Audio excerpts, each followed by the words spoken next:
welcome to the program. As the world leaders gather in Germany for a G20 summit, experts all over the world have their eyes on the upcoming face-to-face conversation between U.S. President Donald Trump and Kremlin leader Vladimir Putin. We're joined today via Skype by Maxim Yali, who is the Senior Research Fellow at the Institute of World History of the National Academy of Sciences of Ukraine. Hello, Mr. Yali. Thank you for joining us. Hello, Antonina. You're welcome. Glad to see you again. Glad to see you again, too.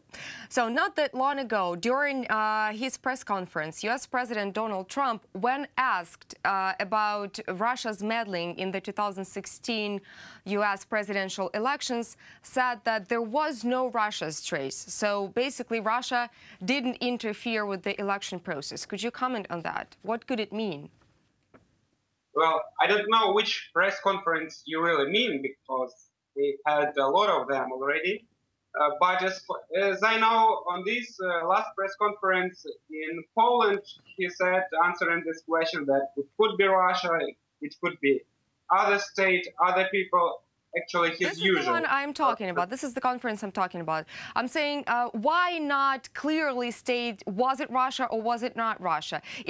He leaves the question kind of open. What kind of a signal could he be sending to the international community by doing this?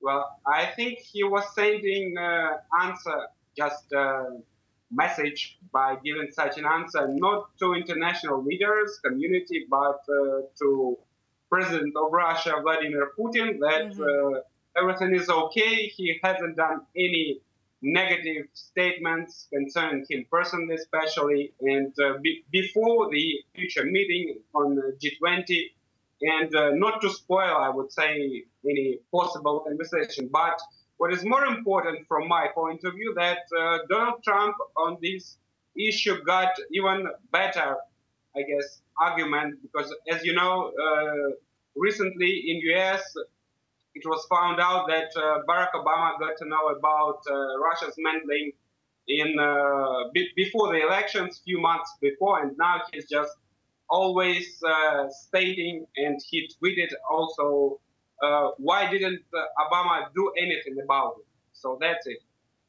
That's also an open question. But coming back to the question of the upcoming meeting between Kremlin leader Vladimir Putin and U.S. President Donald Trump, we all already know that it is going to be a closed meeting, so no press allowed. Why so secret? Well, I don't think that we shouldn't look for any conspiracy theories on this matter. I think, from my point of view, we should take into account 2 points. The first is that usually the press is allowed to be present during just 5-10 minutes of any meeting, of such kind of meeting or summit. So when leaders do usual statements saying about the agenda, which issues they're going to discuss, but nothing secret. So, taking into account this point, I suppose that it was initiative of Donald Trump not to allow press, especially U.S. press, from my point of view, because they always, on any press conference, start asking him provocative questions concerning his ties with Russia, his surroundings, etc., etc. So, not just to spoil his mood before very, I would say, a long expected meeting of the 2 presidents, and for it not to influence the way of negotiations. But there have been statements that after having meetings where no press was allowed, afterwards, talking about those meetings, Trump was giving information which was not quite true about the meetings themselves. What are the chances we're going to get the real picture of the meeting with Putin this time?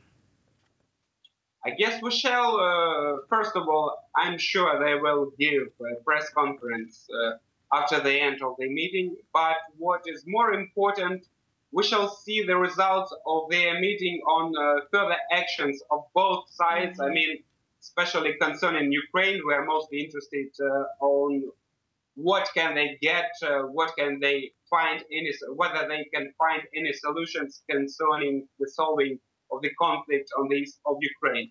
And from my point of view, the future visit of State Secretary Rex Tillerson will also give us understanding what has been achieved or what will be achieved during that meeting. Okay, there also have been statements that during the meeting, Putin and Trump are going to be discussing Syria and further U.S. and Russia's actions concerning this issue. There also have been fears that Trump is going to back Russia on the Syria issue and trade Ukraine in for this deal. Is this possible? Well, it was possible half a year ago, and it was a real threat. And especially in Ukraine, we all were afraid that such a deal could take place.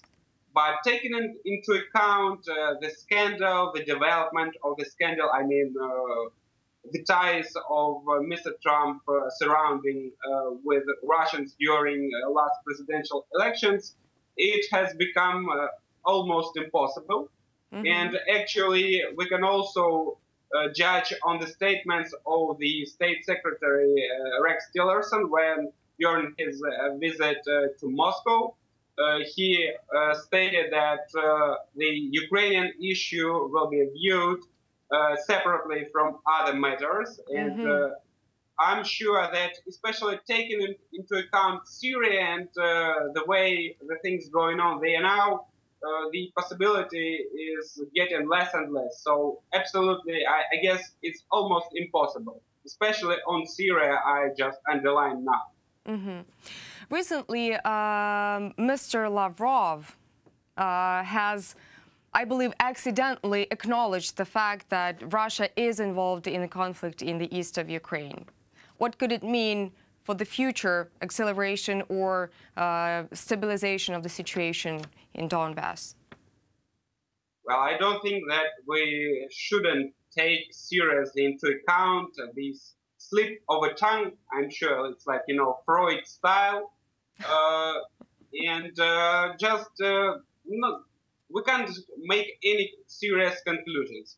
Much more important for Ukraine and for the stabilization of the situation in Ukraine is going to take place on today's event, I mean, meeting of Mr. Putin and Mr. Trump. Whether they find common language, which I would say impression could make President Putin on Mr. Trump will also matter, because we know that for Mr. Trump, first impression is very important.